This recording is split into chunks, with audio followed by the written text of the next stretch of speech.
Welcome back to Online Darts, everyone. Here we are in Cardiff. Build up for the World Championship. We've got Vincent van der Voort. Vincent, nights like this, perfect preparation for Ali Pali.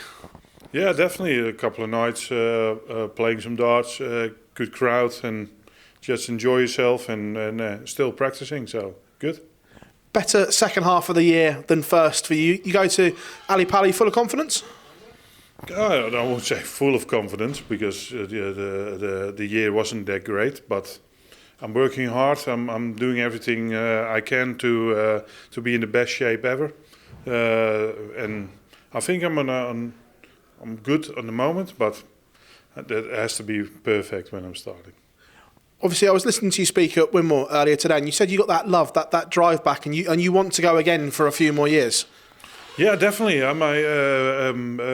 We get some sponsors. Toto is a new sponsor, and they said to me, "What do you want out of darts?" And they opened up a couple of things, and I said, "I want to have more energy. I want to enjoy it more, and I want to be healthier." And they said, "We're going to arrange that," and that helps a lot. I lost some weight, and we're busy with the diet, so I've got more energy now, and I know it's only been 3-4 weeks that I work with them, so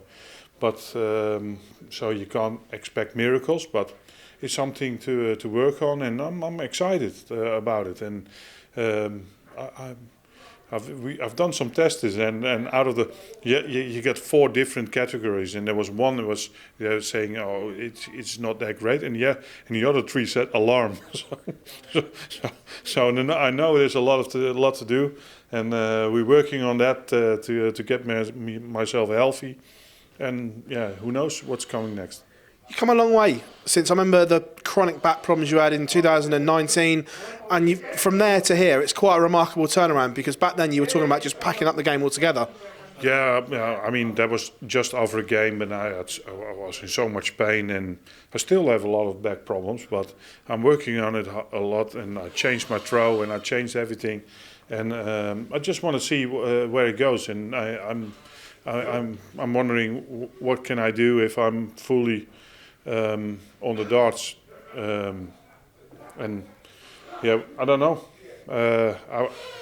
I'm excited. I really want to. I really want to do well, and I'm going to do whatever it takes now to get myself in the best shape ever. Going back to Ali Pali after last year, is it going to be kind of bittersweet, and is there some bitter memories to banish from last year, the way it all ended? I don't know. I've not been there, of course, since. But last year was a massive disappointment, of course. And after that, I thought when I was going home, I don't know if I want to be going back there again. But so the first couple of months, I was just didn't have any motivation, nothing. Just didn't want to play, and but I qualified again. So and then the new sponsor came, and talking to friends, Michael, of course, and new Wimbledon contract till 2030. So we said, okay, if you sign that, then you have to do everything to make it right, and not just to sign and then just play along. Just do everything to be the best player you can be. Do you still remember the moment last year when that test came back up positive, and what was that feeling like? I thought it was a wrong test because I didn't feel anything. I never had a fever. I never had anything. So I thought, no, this can't be right. So I took another one, and it was positive. And then all of a sudden you're in your hotel room for almost 10 days, and then I thought, oh, that hotel room I'll never forget. I remember we had on the walls there were all stripes, and at halfway after 5 days I was counting them and just put because and then I lied it the other way around in your bed. Your head was at the feet end, just to look at the other way around in your hotel room, and I thought I never want to have this again. That's for sure. So that was a hard time, but it was mentally really, really tough because you want to play the World Championship, and if you're out, you want to go to your family. Of course, Christmas, you have the New Year, and everybody was at home, and I was there. That was mentally tough, but we came through it. this year as well. Fallon Sherrick is going to the World Championships. I know you've spoken about this, how other players won't say anything. What's your take on it? One, is it good for the World Championships in one way, but then also is it bad for the message to the players as well? I mean, it's good for the World Championship because he's got massive numbers, of course. But do you think it's fair? No, because then you have to make up the numbers before that. Yeah? I mean, if there are 2, 3, 4, 5 women in, that's no problem. But on the last moment, say, oh, you're in, I think that's wrong. But if there's somebody to blame, that's the PDC, because they could have been more open about it, saying, okay, the winner of the match play of the women's is in. So you can't blame her, that's for sure. But it's wrong how they put it out. But yeah, that's the PDC. They do so many things wrong. Do you think there'll be many players that are upset but won't say anything about it? 100%. Yeah, you know that. I mean, I've been in practice rooms, I've been in every room, and they're all complaining, and then all of a sudden Matt Porter walks in and everybody is saying, oh, how great darts is and how perfect it is. So I know how it works, and I mean, I can't blame them, because they're all after the World Series, they're all after the Premier League, so they want to upset them, and I get that, but sometimes it's frustrating that so people can talk their mind. I mean, I like Fallon. Really, she's a great player, and she's done so many good things for darts in general. But if you don't qualify, you don't qualify. And if you're in, it should be on the right criteria, and not because you're not in and we find a way to get you in. And it's not her fault, but the PDC should be more clear about it. Is that where you break the mould, because you don't care about Premier Leagues and World Series, and that you will speak your mind unlike others? Yeah, probably. Yeah. But I've done that when I was in the top 16 in the world, and I've done that when I'm out of the. You have to be honest all the time, and that's it. And if somebody deserves to be in, I'm the first one to tell them.